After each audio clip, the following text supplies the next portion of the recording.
Bienvenidos a este espacio que es un club de negocios internacional desde Barcelona, desde una de las calles seguramente más bonitas de Barcelona, una de las más privadas, de las más tranquilas.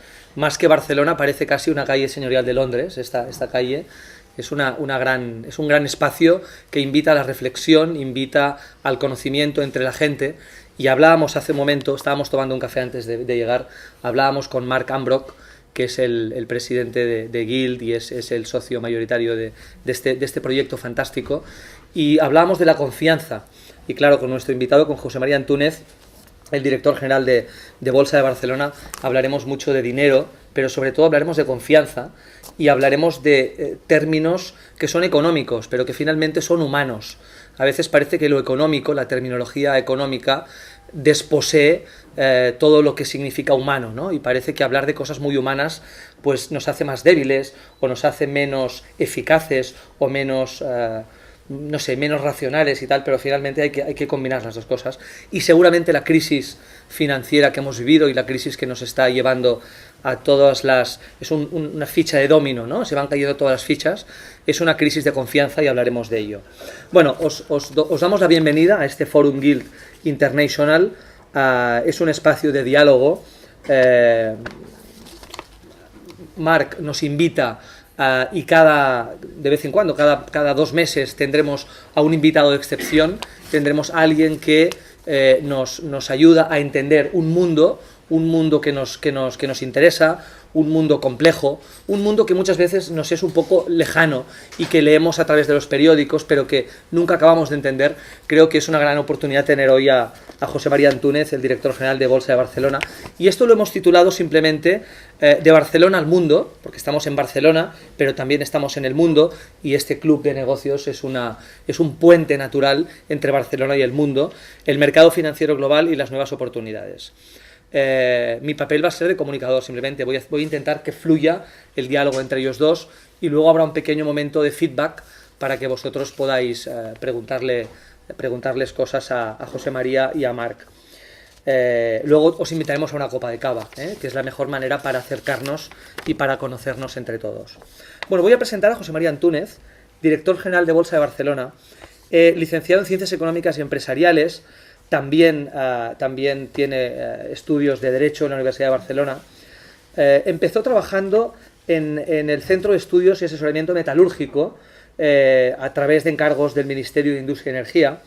Y en el año 1980, y hace mucho tiempo esto, empieza su vinculación directa con Bolsa de Barcelona. En 1980 él era secretario general adjunto, y ya en el 89...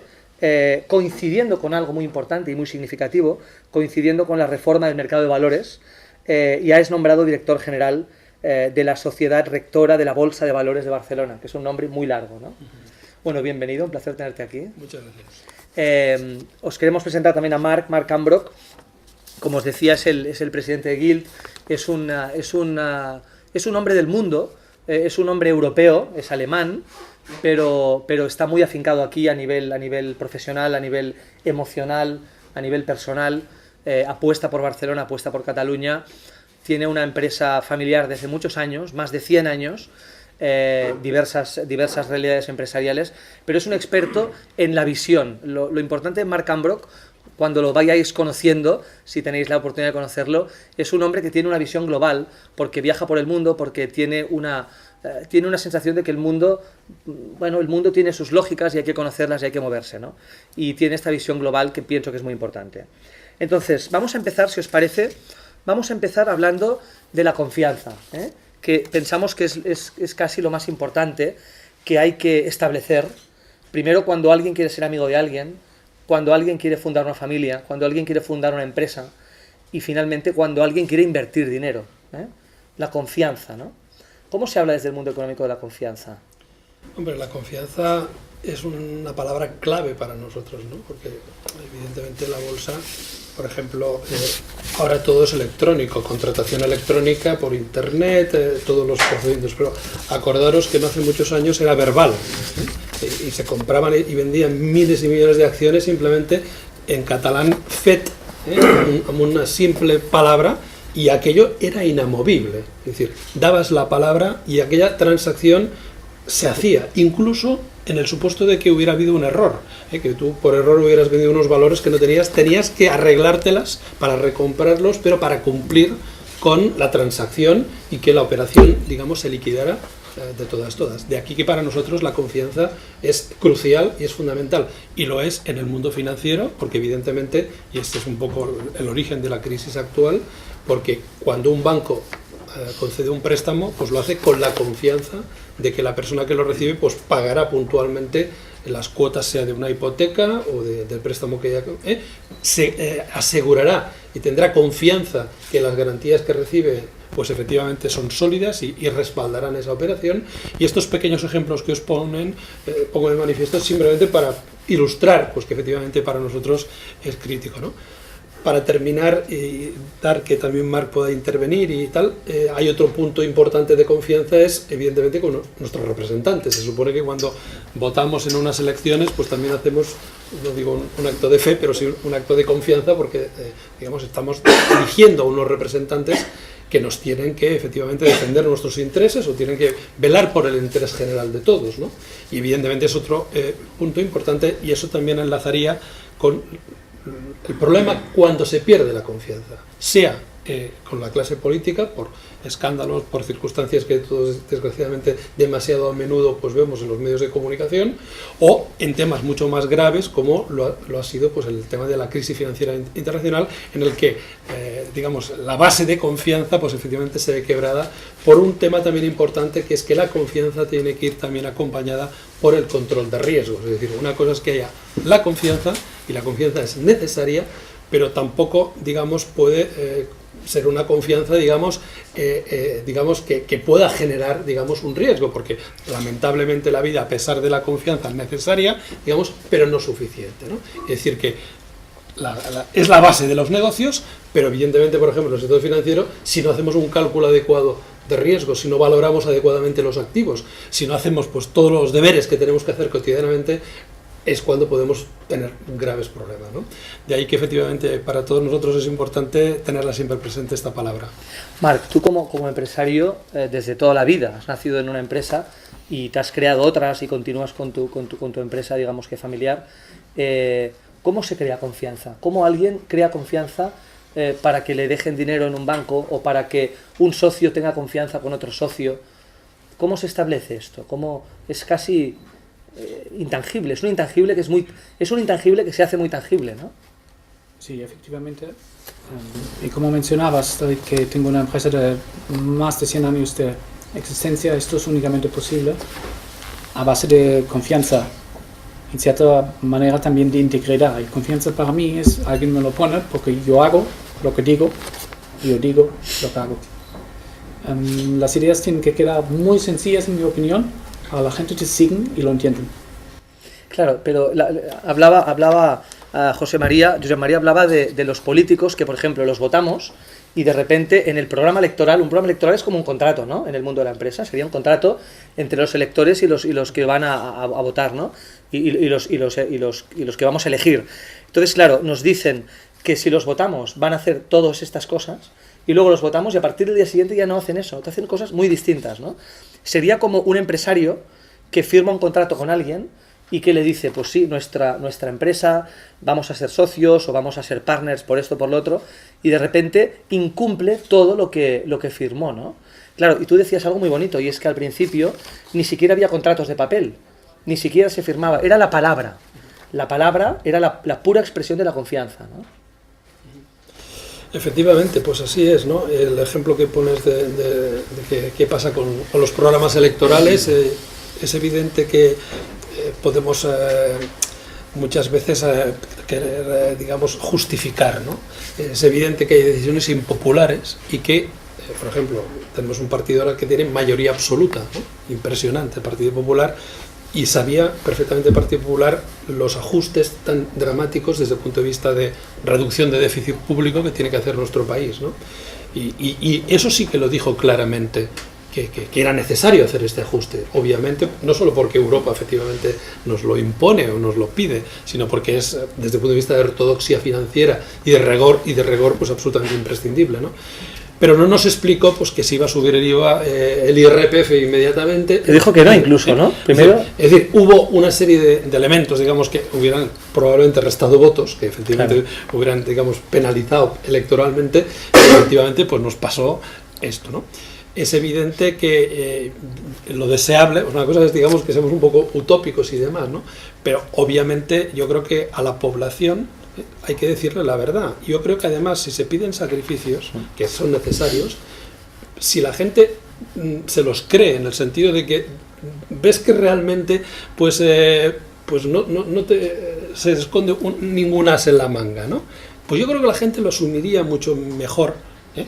Y luego también la ejemplaridad, ¿no? Es decir, se pueden pedir sacrificios, se deben, pero que también sean ampliamente compartidos. La gente lo que no entiende es que se le suban los impuestos, y eso puede ser además no solo muy negativo desde el punto de vista individual, sino de la competitividad de la economía española, porque evidentemente en un mercado, hablamos de networking y de relaciones internacionales, en un mercado tan global, la localización, digamos, de una compañía, pues puede verse, en el caso de Barcelona, de Cataluña o de España, penalizada por una presión, digamos, fiscal por encima de lo razonable y de lo que a nivel internacional nos pueda convenir, ¿no? Por lo tanto, hay que tener muchos elementos en cuenta para que efectivamente tal, ¿no? Yo creo que la gente se le tiene que decir la verdad, y además predicar con el ejemplo. Es decir, este tema de la confianza que decíamos, yo confío con una persona que es que realmente con su ejemplaridad me está dando que hay que ser austeros. Entonces, lo que no es un poco contradictorio es que se nos pida mucha austeridad, que es imprescindible y necesaria,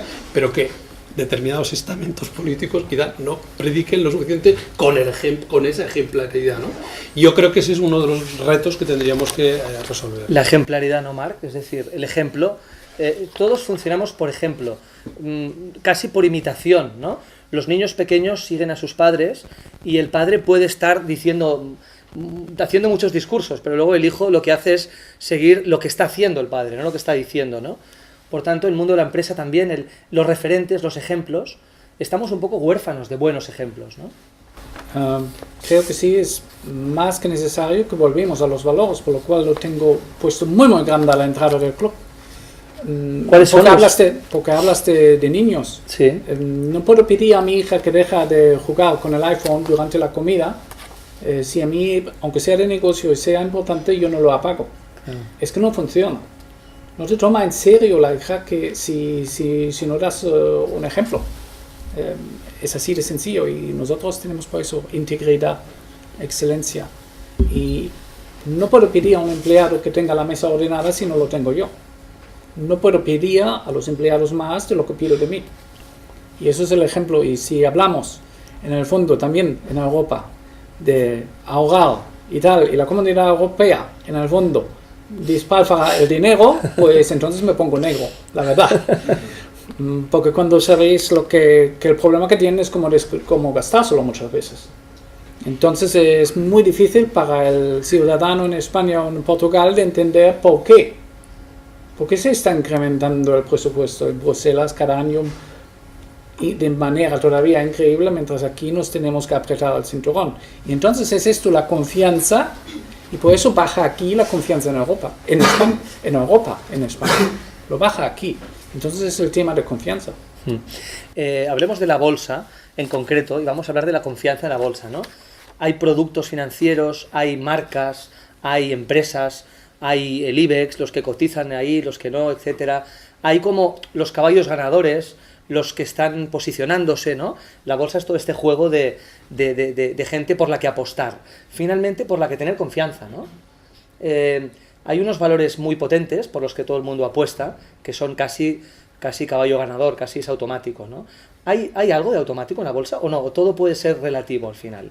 Incluso los que parecían caballos ganadores. ¿Hay algo fijo o todo es totalmente arenas movedizas, para entendernos? Muy bien, mirar, es un tema que evidentemente solo contestar esta pregunta podríamos estar 2 horas, como lo vamos a hacer en 2 minutos, pues por tanto, ruego que comprendáis la síntesis, ¿no? Está claro que muchos seguro que conocéis el concepto de análisis fundamental, es decir, que a la hora de eso que decimos de los caballos ganadores, etcétera, si tú analizas el balance, la cuenta de resultados de cada compañía y evidentemente habrán compañías con unos fundamentales más sólidos que otras, pues está claro que tendrás en tu apuesta menos posibilidades de equivocarte, de que si aleatoriamente eliges un caballo sin saber pues realmente pues qué está ganando o qué posibilidades tiene de ganar.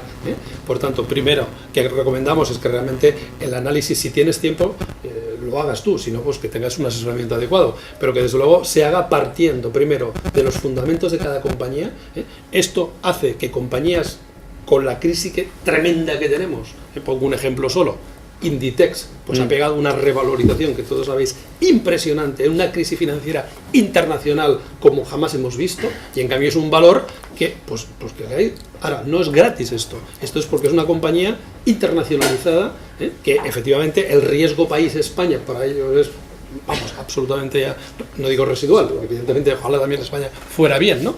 Pero que ha compensado con creces, con esa gran expansión internacional, el riesgo de una economía española que pueda tener dificultades en estos momentos, ¿no?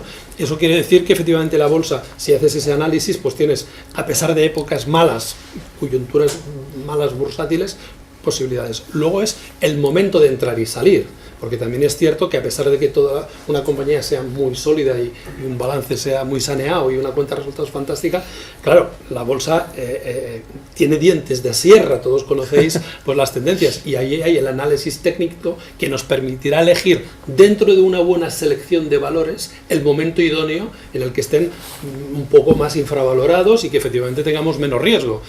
Y entonces hay un segundo análisis conveniente, que es elegir el momento idóneo para hacer esa apuesta. Claro. Y la combinación de esto. Por último, hablaríamos, pues bueno, de la diversificación, obviamente, y ahora cada vez más también internacional, porque efectivamente tú puedes en un mercado tan globalizado tener valores de bolsa española, pero también de bolsa americana, de bolsa asiática, y en definitiva todo este conjunto de elementos es lo que te permitirán tener apuestas mucho más ganadoras. Hablabas de esto, por ejemplo, estoy pensando en Apple, ¿no? Apple, la gran empresa, líder, absolutamente llena de fascinación y tal. A la muerte de Steve Jobs, de repente empiezan a caer sus acciones en bolsa y pasan cosas raras, ¿no? ¿Cómo puede pasar algo así? ¿Cómo se puede analizar esto? Una empresa que parece que funciona bien y de repente, porque desaparece el líder visible, porque simplemente muere alguien, pero la empresa está ahí, ¿no? ¿Una empresa realmente es una persona? ¿Es un líder? ¿O Apple es mucho más que eso? Me gustaría que los dos me dijerais cosas, ¿no? Porque Steve Jobs, Apple, ¿no? Como empresario, yo diría, depende normalmente también las grandes empresas de unas muy pocas personas. Y si supiéramos qué pocas son, a mí me da de vez en cuando un poco miedo.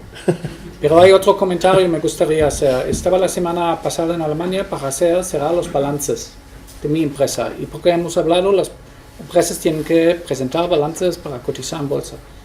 El auditor me da bienvenido diciendo, Marc, ¿sabes qué? Hemos hecho lo mejor, pero las leyes se contradicen. Para que sepas, algunas cosas son correctas según la ley y otras no, que estás. Pero si lo haremos una bien, lo haremos nosotros mal. Y hemos intentado que el balance sea más o menos legible para alguien y representa más o menos lo que es la realidad. Pero los políticos nos dan tantas leyes, tantas cosas que ya no entendemos, que es realmente una complicación. Mis disculpas, no puedo hacer todo correcto según la ley. Ojo, eso es un mensaje bastante alarmante, pero es la realidad y lo veo. Entonces, cuando consideramos esto y si veo algunos de los balances de las muy grandes empresas que cotizan, y digamos un país que tengo mucha confianza y Suiza, la verdad, yo no me creo ningún balance que veo mientras no lo he falsificado yo. Fantástico. El ejemplo de Apple, por ejemplo, sí, ¿no? Yo creo una empresa que, tan sólida, tan estable. Hay un tema que también tenemos todos que tener claro, ¿no? En la bolsa efectivamente hay las tendencias a corto plazo, medio a largo plazo, ¿no? Cualquier noticia tiene un impacto inmediato, y es evidente que una noticia tan relevante como que el líder, digamos la persona más emblemática, sería pues el ejemplo que era, por ejemplo, en el tema futbolístico, ¿no? Como si en el Barcelona no tuvieras un problema con Messi. Hombre, yo creo que, no nos engañemos, seguramente ayer no sé si hubiéramos pasado la eliminatoria, entre otras cosas, que es muy imprescindible, determinante, y el Barcelona con Messi o sin Messi, pues seguramente, no sé, nos costaría más probablemente, ¿no? Esto no quiere decir que no podamos resolverlo, y fichar, pues no sé si a este señor que ahora queremos fichar, ¿cómo se llama este señor del no. Brasil? ¿Quién? Neymar. Pues a Neymar, por ejemplo, incluso nos iría mejor, no lo sé.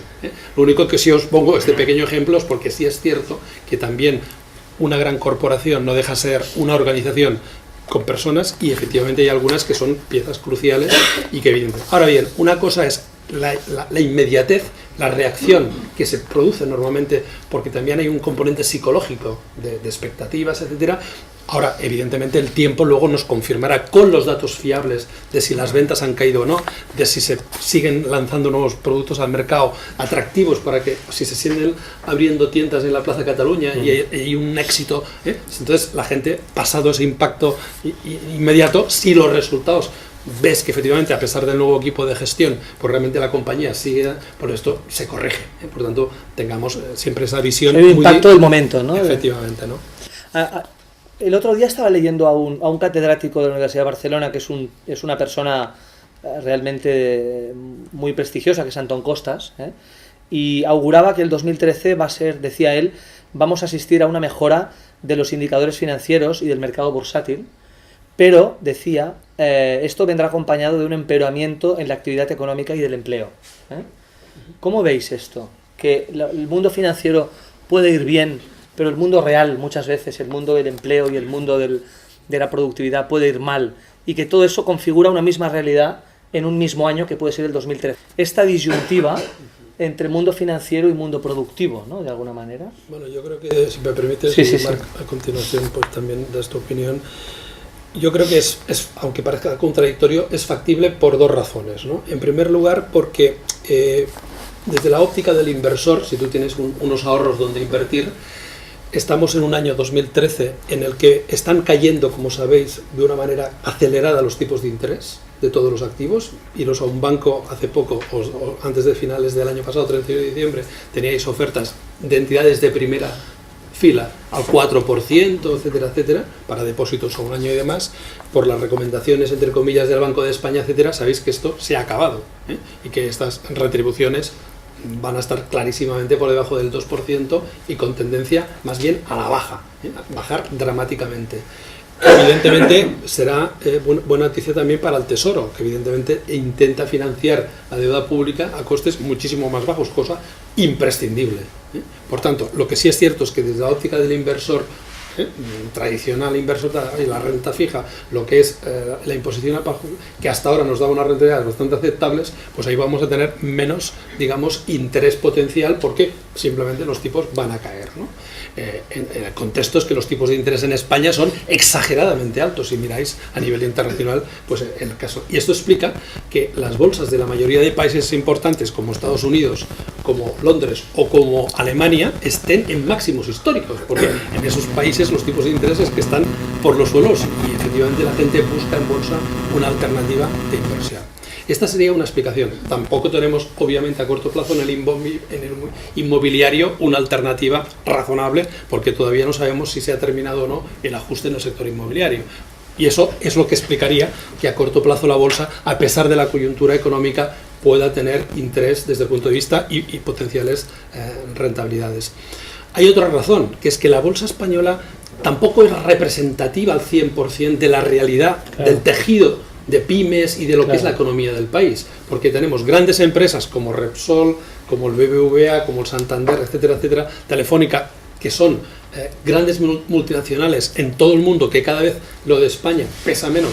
Hemos puesto antes el ejemplo de Inditex. Claro. Y entonces, claro, tú cuando estás comprando este tipo de acciones, estás comprando no economía española, claro, sino que estás invirtiendo en empresas multinacionales globalizadas, y que por tanto eso explicaría que este comportamiento de la bolsa, previsiblemente, si Dios quiere, positivo en el año actual, pues contraste con una economía española pues realmente en situación recesiva, en la que tenemos un paro galopante, en el que tenemos un decrecimiento económico en términos de PIB, y en una situación, digamos, en la que hay mucha preocupación porque la demanda está realmente absolutamente por los suelos, y los empresarios lo están pasando fatal, además en un contexto de falta de crédito, del drama, digamos, de la financiación, que no llega al tejido productivo real. Todo esto es cierto. También es cierto lo que os acabo de comentar, de que a pesar de todas estas dificultades, por las razones que os he expuesto, pues la bolsa pueda estar en un año, digamos, no digamos extraordinario, pero si Dios quiere, positivo. Marc. Para mí se trata simplemente, como no lo acabo de entender del todo, pero lo veo mucha psicología y lo que veo que los medios me presentan otra realidad que la realidad que en el negocio de cada día percibo. Por lo cual tengo muchas veces la sensación que hay tanta especulación en el mercado financiero que es mucho más grande que lo que es volumen de negocio de las empresas en sí mismos. Por lo cual me pregunto realmente si esto es un reflejo de la realidad solamente de los intereses o si son entre medios tanta especulación que no se ve. Y si lo miramos exactamente, el problema inmobiliario en España en cierta manera se ha producido por mucha especulación. A todos los niveles.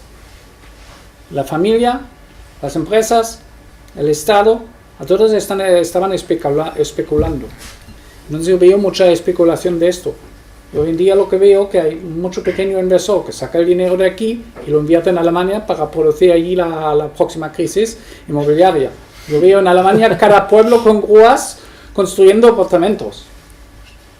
Os puedo decir lo que pasa. Esto habrá el próximo drama. Entonces lo que veo yo en la bolsa y cuando me lo miro, pura psicología. Nada más ni nada menos. Porque yo creo que ya no somos capaces de realmente seguir lo que son los movimientos de la bolsa. Y si mañana o hoy declaran hay un nuevo papa, a lo mejor todas las acciones suben 2% y yo no veo ninguna relación, pero pasará así. Esto que dice Marc da mucho que pensar realmente, ¿no? Es decir, muere Steve Jobs y una empresa como Apple, que era tan sólida, de repente se tambalea. Lo del papa no sé qué va a pasar, pero es probable que pasen cosas. Es decir, ¿habemos papa ya? Muy bien, pues a ver qué pasará, a ver, depende de dónde sea el Papa, etcétera. Claro, esto Josep María Antúnez, esto pasaba antes, es decir, en la bolsa de hace unos años, ya no digo de la época de los orígenes de la bolsa de Barcelona, y volvemos a la bolsa de Barcelona, que es una época que estamos hablando de la Edad Media, la aparición de las lonjas de mercaderías, la revolución comercial, 1271, las leyes de ordenaciones, Jaume I y todo aquello, ¿no? Es decir, yo no sé qué pasaba en esa bolsa del 1271, pero qué gran diferencia estaba ahí y qué gran diferencia hay ahora, ¿no? Seguramente hemos perdido estabilidad, estamos un poco más esquizofrénicos, todo va demasiado rápido. Ahora la bolsa de Barcelona está llena de pantallas. Tenéis unas 1000 pantallas. Hay un espacio en el que hay 1000 screens en los que puedes seguir movimientos segundo a segundo y tal, ¿no? Esta velocidad, esta hiperestimulación, esta hiperinformación, ¿no nos va a volver locos? Muy bien. Oye, yo creo que es una pregunta sumamente... tanto la pregunta como el comentario de Marc, que deseaba que me formularais, ¿no? ¿Por qué? Porque efectivamente reflejan tanto la intervención, las dos intervenciones, el efecto más, digamos, popular o más conocido de la bolsa, ¿no? Que es el de la especulación, ¿no?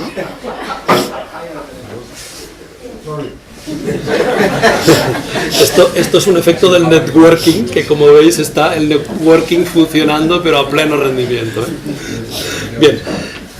Os comentaba que esa vertiente de estas dos intervenciones, que las dos tenemos absolutamente justificadas, es la más conocida de la bolsa, ¿no? La especulación, antes a la crié, los gritos, tal, la parte está que es absolutamente cierta, ¿no? Y que es consustancial con la, digamos, característica humana. Primero, deciros que cuando hablamos de especulación, lo que tú únicamente pretendes hacer es un legítimo beneficio con un riesgo, que es que igual pierdes, porque no sabes si especulas, si ganarás o perderás. Empecemos por aquí, ¿eh? Como cualquier negocio que haces. Todos vosotros tenéis empresas, hacéis negocios y sabéis qué es lo que es el riesgo. Y el riesgo lo puedes tener en la bolsa y fuera de la bolsa, ¿eh? Y al final, si tú eres, por ejemplo, un importador que haces comercio exterior, importas, exportas, al final, ¿qué estás intentando hacer? Pues buscar también un arbitraje, un diferencial, un beneficio. Intentarás en China comprar a un precio determinado y vender en Europa o en Estados Unidos a otro precio diferente. Y que este sea un buen margen comercial al final. ¿Qué es esto?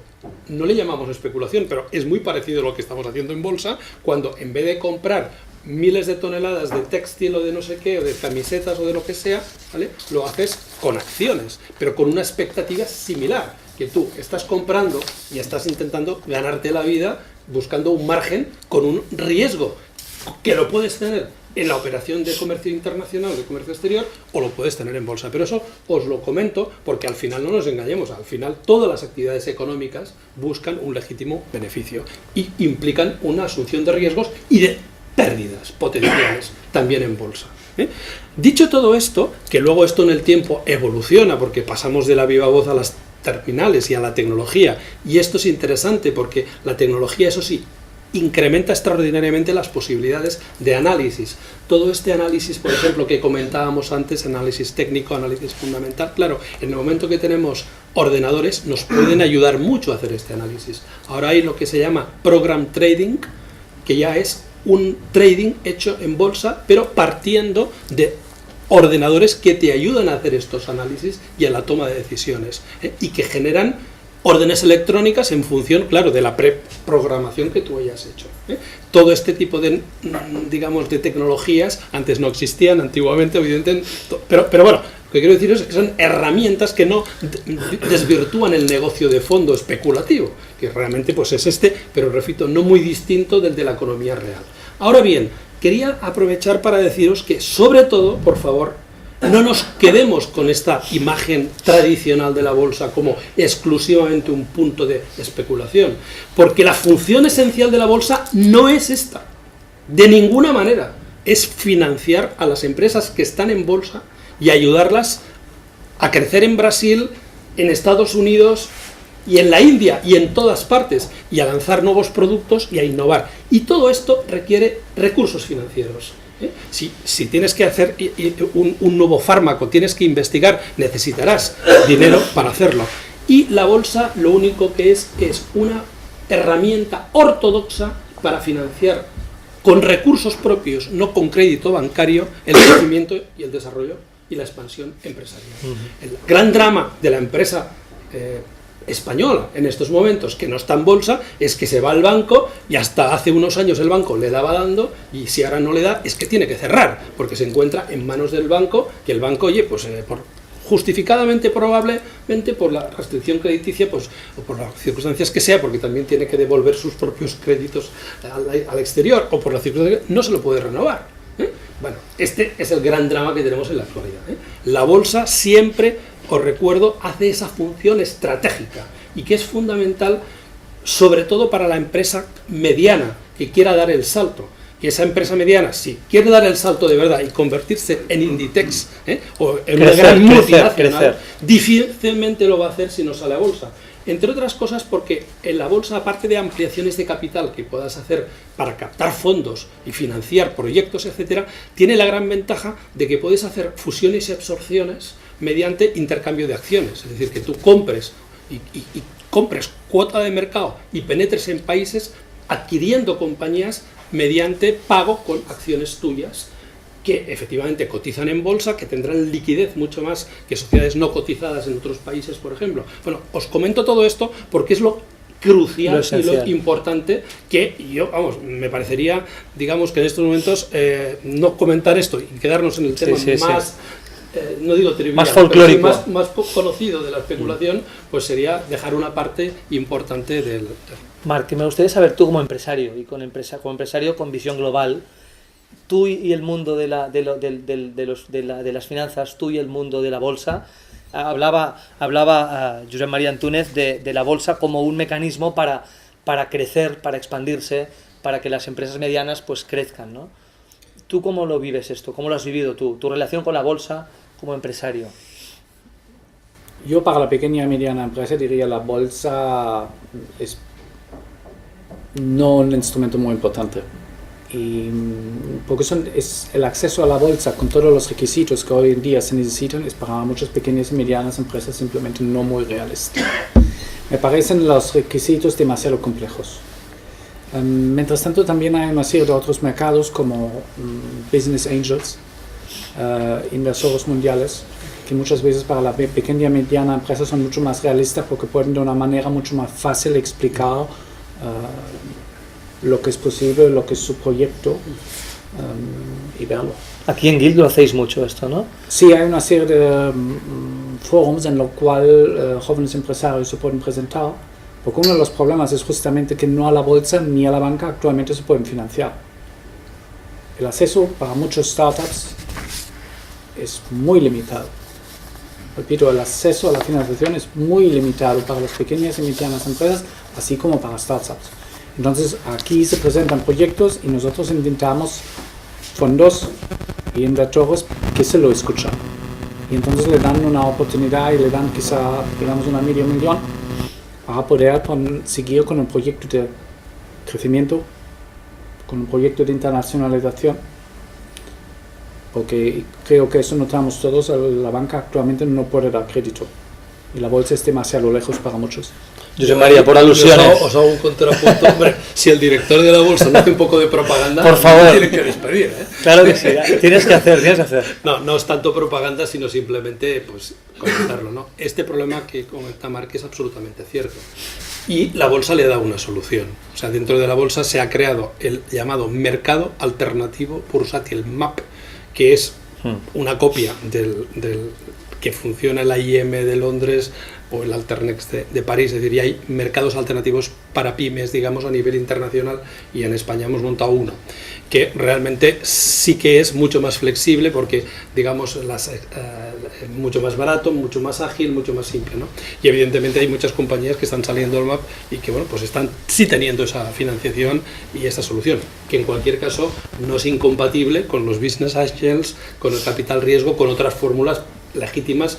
En la Bolsa de Barcelona hacemos constantemente foros de todo, de business angels, de Keiretsu, de no sé cuántas instituciones que hacen, y nos parece muy positivo porque también hay diferentes estadios. Es decir, sinceramente, para una startup, honestamente, es mejor, esto tienes toda la razón, y nosotros preferimos casi que realmente hay un capital semilla, hay una labor muy preliminar que es más fácil que efectivamente se haga pues a través de estos conductos o vehículos de capital riesgo, de los business angels, ¿no? Ahora, cuando ya la compañía empieza a funcionar, claro, la misma compañía necesita y quiere notoriedad, visibilidad.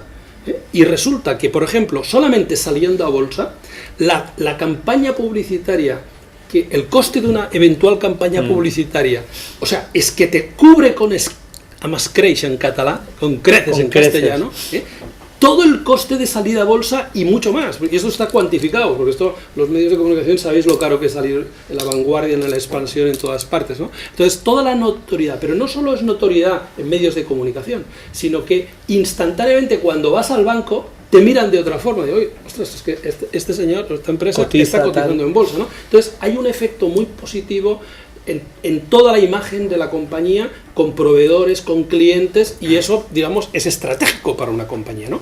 Por otra parte, estar en bolsa pone en presión y en tensión al equipo ejecutivo, porque efectivamente sí es cierto que hay que informar, porque es esencial ser transparente. Entonces es conveniente estar constantemente con noticias de prensa informando para que los inversores conozcan efectivamente la valoración de las acciones en función de cómo les van los negocios, los proyectos, etcétera, ¿no? Pero esto es un estilo en el que yo creo que debemos ir, porque está claro, si es un empresario, perdona un poco así, introvertido, tal, tímido y tal, pues entonces que se quiere quedar con la cosa familiar y tal, no, que no venga a bolsa, esto es evidente, porque no es Ahora, si lo que queremos es ser como el señor Amancio Ortega y convertirnos en el tercer hombre más rico del mundo, difícilmente si no salimos a bolsa lo vamos a hacer, y esto lo sabemos todos perfectamente. Todos lo sabemos perfectamente. Por tanto, este empresario mediano catalán, si quiere jugar a convertirse en uno de los que están en la lista de Forbes, etcétera, etcétera, y tal, pues ya sabe lo que tiene que hacer, porque pondrá en valor su negocio. Pero además es que le va a dar continuidad a su negocio. Por muchas de estas empresas familiares y tal, lo que ha pasado muchas veces es que se acaban vendiendo, y entonces la compra una extranjera y acaba pues comprando la cuota de mercado, pero probablemente cerrando toda la base productiva, etcétera, etcétera. Y al revés, es decir, si tú realmente, bueno, no quiero, ya he hecho bastante publicidad. No. Acaba, el eslogan final, Pero bueno, simplemente es una reflexión, sinceramente, de los pros y contras. En la vida no puedes también, pero sí hay un nuevo empresario que yo creo que es el que tenemos que tener, que es gente bien preparada, porque tenemos gente, todos perfectamente ya licenciados, con MBAs, con idiomas, son nuestros hijos, ¿eh? Sois vosotros los que tenéis que hacer todo esto, ¿eh? Porque nos tenéis que pagar la jubilación, entre otras cosas. Entre otras muchas cosas, ¿no? Y por tanto, animaros a que realmente este es el camino, ¿eh? Y no nos tenemos que conformar en lo que había y tal, ¿eh? Aquí tendríamos que tener en Barcelona 100 multinacionales como Abertis, como Gas Natural, como CaixaBank, como estas grandes que ya tenemos, pero nos hacen falta 100 o 150 o 200 más, de todos los sectores, ¿eh? Y por tanto os animo, esto no se hace en un día ni en una semana, pero sí hay que quererlo, desearlo y hacerlo. A partir de ahí, pues la Bolsa está para ayudar en este camino. Estamos hablando con Josep María Antúnez, director general de Bolsa Barcelona, con Marc Ambroch, socio principal de Guild, presidente de Guild International, y tú has dicho la palabra Barcelona. Estamos en Barcelona, tú eres el director general de Bolsa de Barcelona. Marc está apostando desde Guild por Barcelona. ¿Qué le pasa a esta ciudad? Pros y contras de Barcelona en el mundo financiero. ¿Cómo nos ven la gente de aquí? ¿Tenemos futuro? ¿Tenemos más pasado que futuro? ¿Qué tenemos que hacer para tener más futuro que pasado? ¿Qué deberes tenemos que hacer? Hablemos de Barcelona, si os parece. Barcelona como lugar atractivo, pero seguramente sin dormirnos en los laureles y haciendo deberes que no estamos haciendo, ¿no? Oye, yo, si te parece... Marc, por favor, Barcelona. Creo, José María, al principio ha dicho algo muy importante. Primero, hay que quererlo. ¿Hay que? Quererlo. Querer que Barcelona sea realmente una ciudad internacional.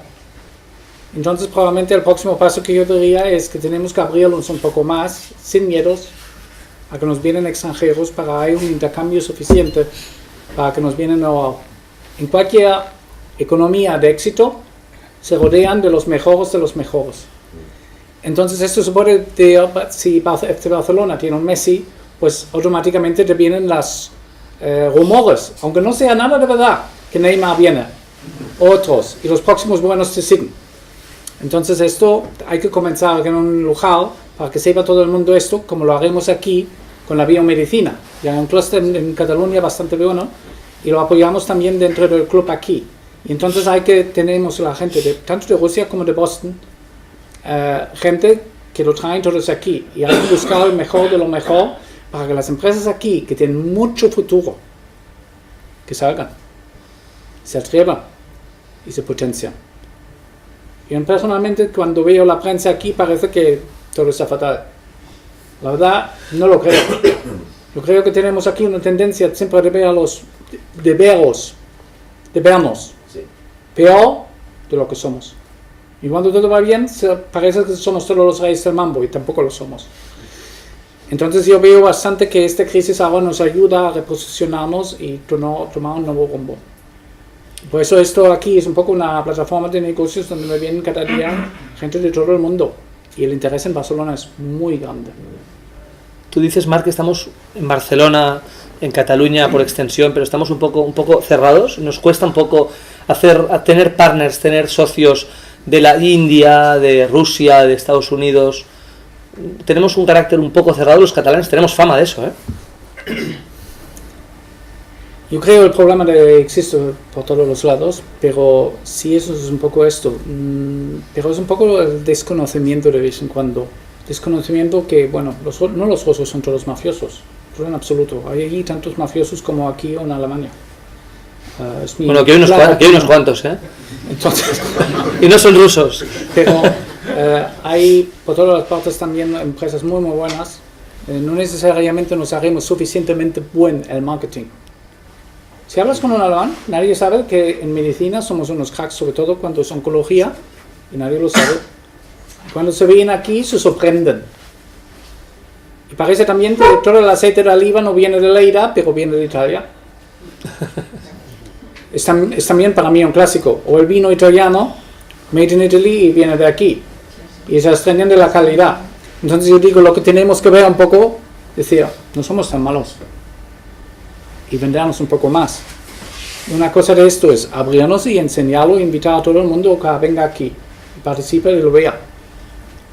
Y de vez en cuando, para vendernos, necesita también un inversor.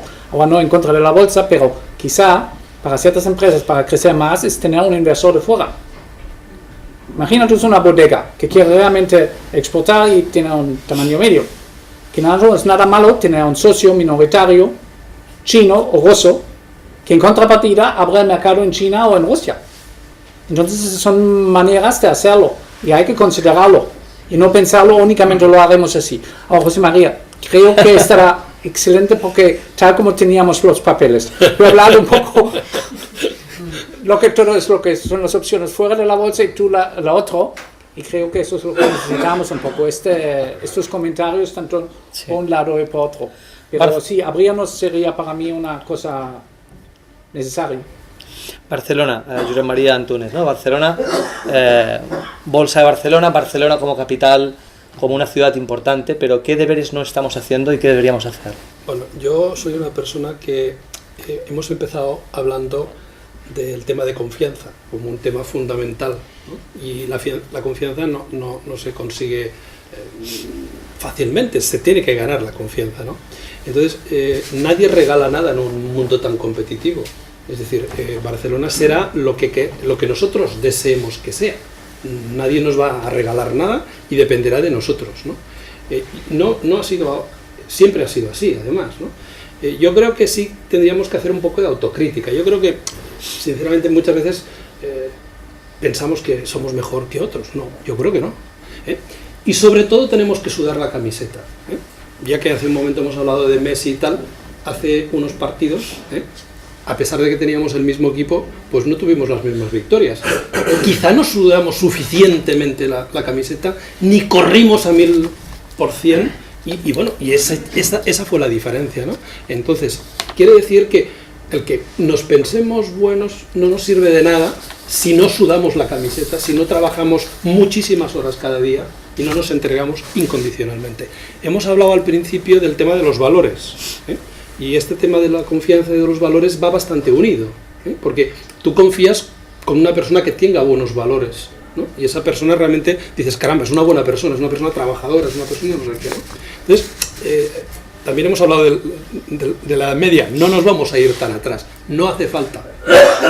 Con que nos remontemos a nuestros abuelos, algunos, yo creo que prefiero los abuelos que los padres, sobre todo los abuelos, un poco los padres. Yo creo que es necesario que recordemos situaciones no tan lejanas, no de la Edad Media, de hace muy pocos años comparativamente, en las que aquí se trabajaba muchísimo. En mi caso personal, en mi familia y en muchos de los que estáis aquí, pues es que no había ni vacaciones. Esto de las vacaciones es que no existía. Es decir, con eso no quiero decir que nos tengamos que asimilar ahora al régimen actual de China, pero sí hacer un contrapunto importante de que las cosas no son gratuitas, de que se crece y se desarrolla y se consiguen las cosas porque se trabaja mucho. Y lo que no se puede hacer es, y perdonad un poco la expresión coloquial, pues bueno, pues estar todo el día en el golf o en el yate. No, se puede ir de vacaciones y es muy saludable y necesario y conveniente, pero donde hay que estar es en la línea de montaje. Donde hay que estar es con los ingenieros que desarrollan nuevos productos. Lo que hay que hacer es estar dando vueltas y copiando si se puede y hacerlo más barato y ganar cuota de mercado. Y esta es la prioridad. Y esto, si se tienen que trabajar 18 horas cada día, pues es lo que tenemos que hacer, como lo han hecho personas que todos queremos, ¿no? Entonces, se ha pasado quizá de esa cultura del esfuerzo a una, pues, de querer ser funcionario o de no asumir tantas responsabilidades, de vivir mejor, que es muy saludable y sumamente gratificante, ¿no? Pero entonces no pensemos que sin ese esfuerzo pues vamos a tener la misma recompensa. Es como un estudiante que se piensa sacar matrícula de honor sin estudiar. Si sale de noche de fiesta y todo esto, pues es que seguramente suspenderá. Y no será culpa del profesor. Que dirá, no, es que este es el profesor que ha impartido mal la clase. No, es que seguramente tú pues no te has esforzado. Si tú realmente, aunque el examen sea difícil, te has estado sacrificando y tal, pues es muy probable que no solo lo saques bien el examen, sino con buena nota, ¿no? Estas cosas que son tan conocidas de nosotros, de nuestras familias, de nuestras vivencias personales, yo creo que es así de simple. Lo tenemos que proyectar en la esfera profesional, empresarial y también, por supuesto, en el sector público, que es el que tiene que ser más ejemplar de todos. Lo que no puede ser que el sector privado se haya ajustado con todo el sacrificio de recortes de plantillas, que todos, quien más, quien menos, pues le ha tocado, o que tiene familia en el paro, etcétera. Todas las dificultades estas que el sector empresarial se está espabilando, exportando, innovando y haciendo las 1000 y una para salir adelante. Y el sector público, hombre, va haciendo. Hombre, pero también a otro ritmo, ¿no? Pero va con otro ritmo y evidentemente cargando una fiscalidad, como hemos comentado al principio, que ya que hablamos de Barcelona, pues evidentemente, en mi opinión, no es aconsejable que Barcelona, si quiere ser un punto de referencia y de competitividad internacional, pues tenga unas tasas de fiscalidad de las más altas del mundo. Por tanto, yo no creo que sea lo correcto.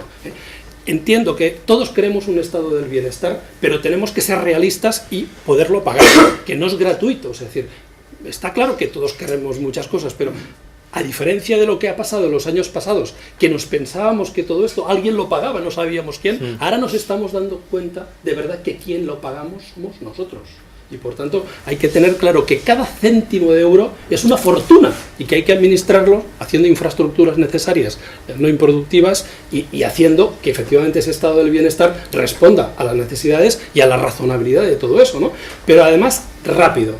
Yo solo os digo una cosa: si mañana en el Financial Times saliera que el déficit público de España o de Cataluña ha desaparecido y ya tenemos, en vez de déficit, superávit, os aseguro que nuestra prima de riesgo, digamos, ya sería como la de Alemania, para entenderos, estaríamos ya con toda la ventaja que eso tendría de financiación. Se nos abrirían los mercados, la financiación de las pymes, se nos facilitará, porque a partir de ahí recuperaremos la confianza.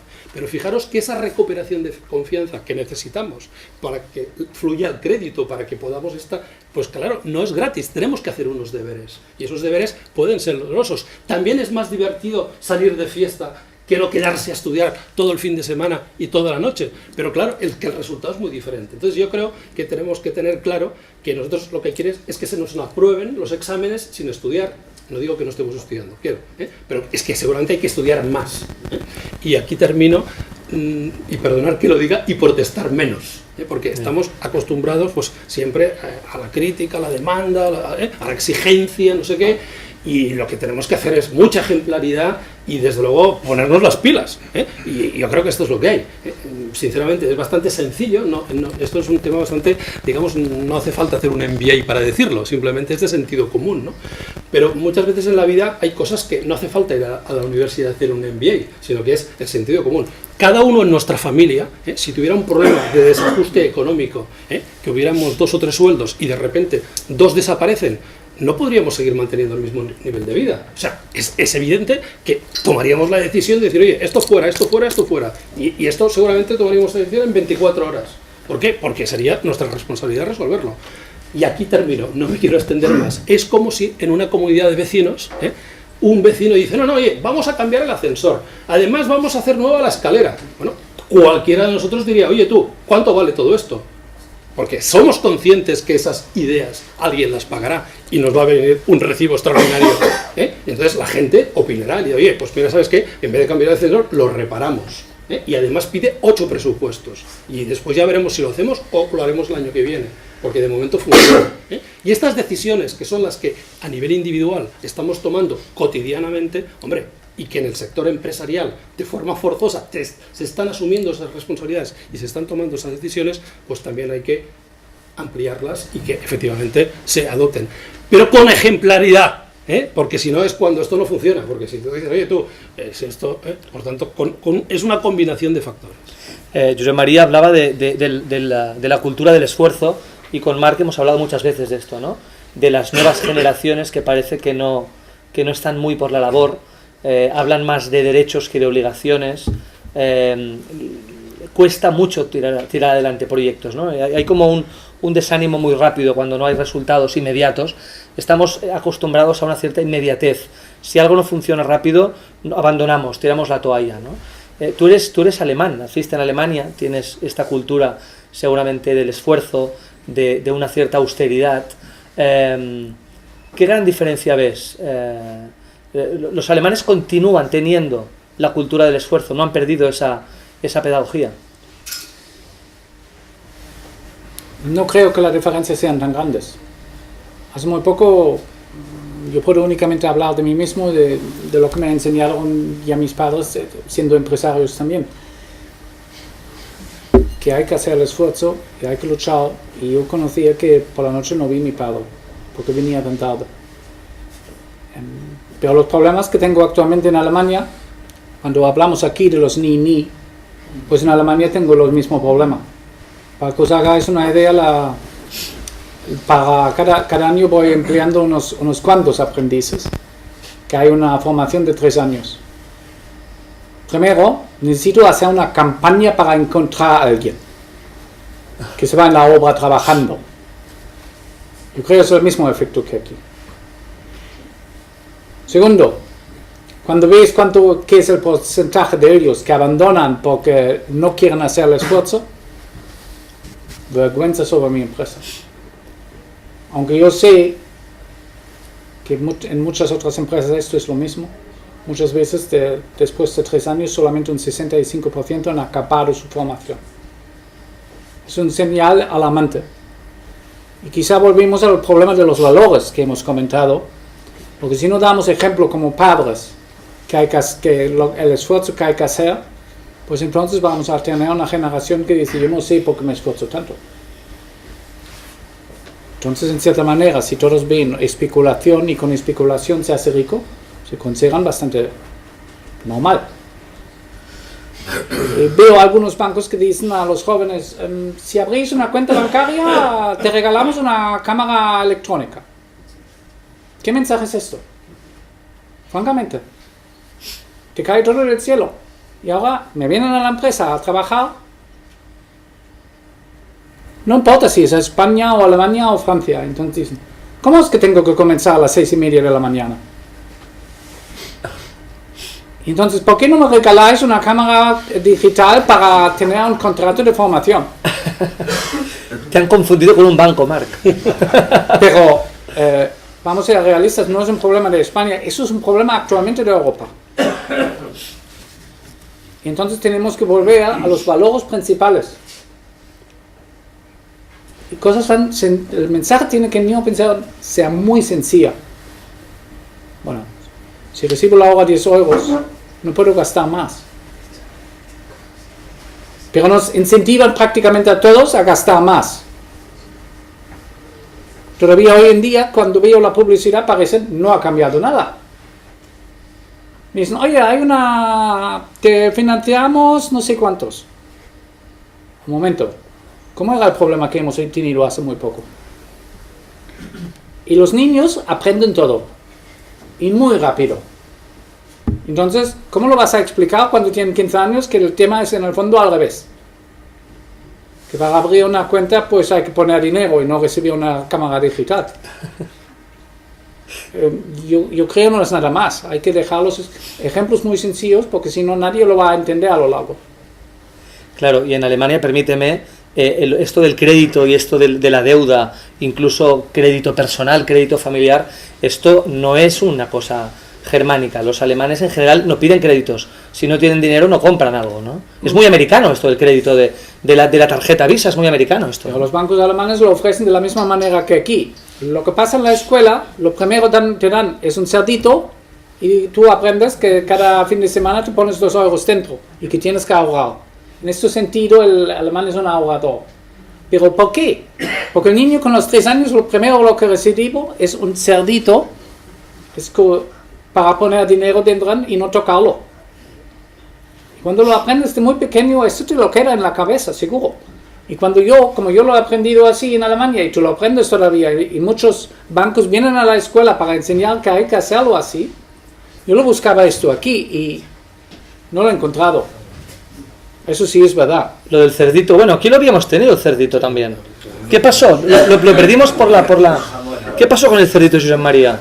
Bueno, con el ahorro, con esta cultura de... Yo creo que de pequeños ya los padres nos abrían una libretita. Yo recuerdo que la tenía, no sé, aunque era una cosa simbólica, ¿no? Pero nos la abrían. Yo creo que lo teníamos todos una libretita y luego cuando hacíamos mayores no sabíamos lo que era, pero bueno, es decir, que sí existía esta voluntad, ¿no? A ver, yo, ya que estamos con una personalidad de Alemania, creo que tendría que aprovechar también para dar las gracias, porque aparte de trabajar mucho, tenemos que ser agradecidos, ¿no? Y por ejemplo, Alemania, que es un país, un poco lo que Cataluña hace de contribuir solidariamente pues, en el tema de la financiación de España y todo esto, pues Alemania está haciendo un esfuerzo titánico también, porque tiene sus propios problemas, pues con una solidaridad a nivel europeo, pues que nos ha beneficiado mucho a España. Y yo, por ejemplo, siempre, quizás es un poco impopular lo que voy a decir, ¿no? Pero es verdad que Alemania es lógico, yo diría, o razonable, que si das una ayuda y tal, pues, oye, digo, que no se malgaste o que malverse, ¿no? O sea, parece razonable y, oye, tú estás ayudando a alguien, pues que veas que esa persona pues también se esfuerza, efectivamente, ¿no? Eso lo comentaba en este sentido también de estas reflexiones que estamos haciendo, ¿no?